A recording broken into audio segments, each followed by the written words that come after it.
So, General, let's start there. How difficult will it be to find survivors or victims? You have all the debris in the water, you have the tide. What's facing these rescuers? Well, I'm going to defer to the captain, who's a subject matter expert.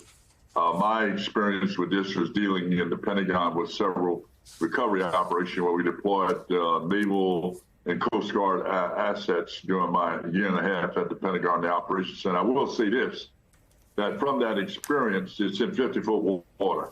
That is a plus as opposed to deep water. Number two, it's between the ship and the bridge, and God bless those who haven't been found yet. But the intensity of the recovery operation right now, the search and rescue, the Coast Guard was nearby.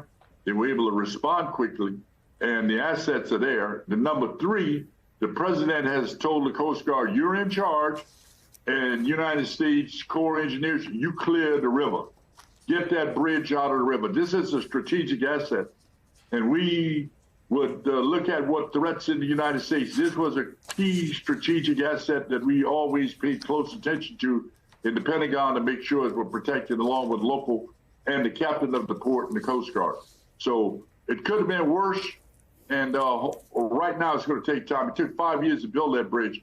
This is going to take a multi-year operation to rebuild that bridge. Thank you. There is no doubt, General, that the logistics of this are huge. But, Captain, let me go to you and ask you, what are the specific difficulties facing those searchers right now?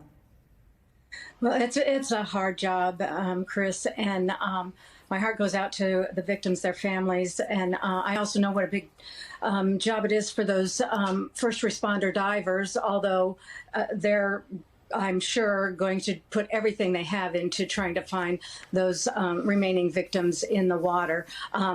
As the general said, the depth of water is a blessing. 50 feet or less is relatively shallow, and that's going to be one factor that's not making it harder, but a lot of factors that are making it a hazardous condition for the divers, and that is that it is very cold water, as was reported before in the 40s, which makes it cold water diving, which means those divers have to have thermal protection for the entire duration of the dives, either more than just wetsuits, probably dry suits, and then also the current in the river is going to be a very big challenge, and they're going to have to watch the current the entire time.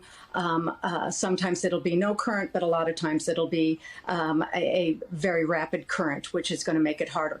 And that's going to make it harder to find the victims, whether the victims are still there in the vicinity of the bridge or have been pushed away from the bridge, makes the search for the victims harder, and the recovery. And of course, the structure of the bridge is going to cause problems finding the victims, whether it's the crew or if there's still vehicles that they're searching for. They have technology, of course, with the sonar, looking for vehicles that might still be involved in this tragedy. That starts me toward my next question, which is how much of this is the human factor? And by that, I mean those divers who are going down, obviously, with all of the considerations and challenges that you just mentioned. But how much technology is available to help them in that search?